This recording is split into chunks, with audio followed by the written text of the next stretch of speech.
What is social media? Social media consists of tools and websites used by cyberspace. This online media encourages online users to interact with celebrities, companies, brands, and other people around the world. The interactions within these communities consist of creating, publishing, and sharing content all over the World Wide Web for others to read and see. Social media brings all the traditional media such as television, radio, and newspaper into one place for people to access. What is social networking? Social networking are online services and tools that focus on the individuals and the things that the individuals publish on their public but private profile. Social networks interact over email and instant messaging, such as post and direct messages to different users. With these online communities, you are able to keep in touch with everyone at all times.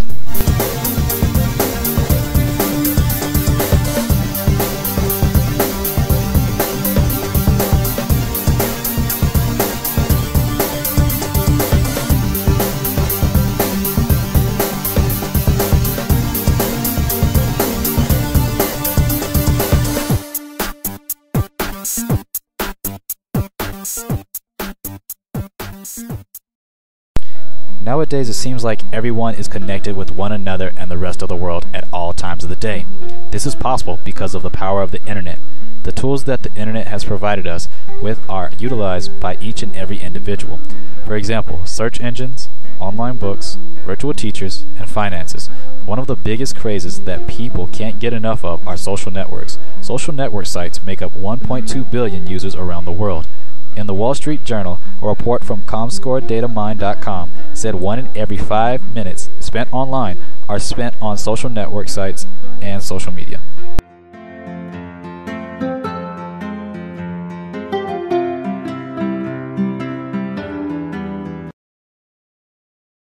To show you here, I thought was interesting. Apparently, 80% of the people in America get their political news online these days. I believe so, it. you know, where everyone's hooked into their laptops and their cell phones, and they get all of that. It's the ADHD generation. Exactly. Excuse me. So 80% there. That's a very telling stat. Also, with 20 million tweets, Election Day just became the most tweeted about event ever in the political history of the country. That's very telling. I think the old record from a few weeks ago was the first debate. Now the election, of course, surpassed that. What does this mean for politics? This means that people are finding it easier to just go with what they see on their Twitter or Facebook accounts and do not double check their resources. So in terms of politics, a first glance is not always the best option to go with in terms of a person's view. In an article by the HuffPost Politics, they state that social networking sites play a huge role in influencing most U.S. users' political views, with the biggest impact being among Democrats. So those users that are always on the go don't always get the full information because of the limitations that these social networks have, such as how many characters you can type or post to elaborate more on a story. The problem that social networking brings to politics is that social networking is such a broad and free space to speak on. So journalistic integrity can be compromised and geared off the main story and twisted into their own views, either influencing the audience to be Democratic or Republican. Even though social networks do get political news out faster, it doesn't mean it's always correct. The more recent news is not always accurate. Also, another problem is selective criticism. An individual can put on their Facebook or Twitter account. The criticism can influence anyone since some profiles are public. In an article by CBSNews.com, a company called KitchenAid posted an offensive tweet about Obama's grandmother, stating, "Obama's Grandma even knew it was going to be bad. She died 3 days before becoming president." After KitchenAid tweeted about Obama's grandmother, the second debate, Obama spoke about how his grandparents raised him as a child. The post was taken down immediately, and the editor of the account apologized to Obama and the Twitter community the next few minutes after.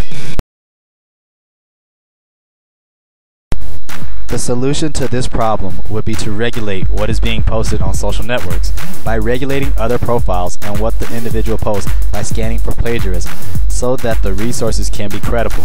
The sources can add up and the user can see the various media that was used. The first glance should not be your first decision.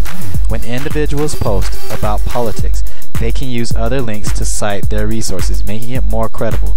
By starting with the younger generation, we should help them by educating and developing adequate critical thinking techniques in regards to U.S. politics in our society.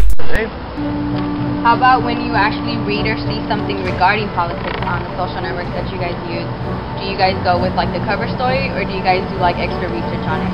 Yeah, I don't take it serious. You don't? Absolutely not.